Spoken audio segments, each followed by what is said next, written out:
இதை சாப்பிடலாமா? சாப்பிடலாமா வேண்டாமா? கிறிஸ்தவனாகிய நான். ரோமர் 14ஆம் அதிகாரம் 14ஆம் வசனம். ஒரு பொருளும். ஒரு பொருளும்னா என்னது? அரவண பாயாசம், பஞ்சாமிர்தம், திருப்பதி லட்டு. ஒரு பொருளும் தன்னிலே தீட்டுள்ளதல்லவென்று கர்த்தராகிய இயேசு கிறிஸ்துவுக்குள் அறிந்து நிச்சயித்திருக்கிறேன். தீட்டு கிடையாதான் ஒரு பொருளுமே. ஒரு பொருளை தீட்டுள்ளதென்று எண்ணிக்கொள்ளுகிறவனோ அவனுக்கு அது தீட்டுள்ளதாய் இருக்கும். என்ன அர்த்தம்?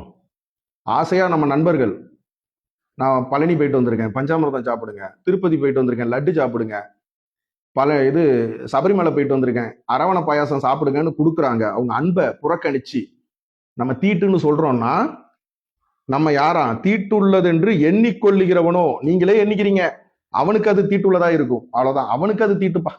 ஆனா ஆண்டவராகிய இயேசு கிறிஸ்துவுக்கு மேல சொல்லிட்டாப்புல, ஒரு பொருளும் தன்னிலே தீட்டுள்ளது அல்லவென்று. ஒரு பொருளும் தீட்டுள்ளது கிடையாது. கர்த்தராகிய இயேசு கிறிஸ்து, கர்த்தராகிய இயேசு கிறிஸ்து கிறிஸ்துவை உடையவன் சொல்லுவான். இந்த டப்பாவில் பாத்தியா சாமி படம் போட்டிருக்கப்பா, ஐயப்ப சாமி படம் போட்டிருக்கு. திருப்பதி லட்டு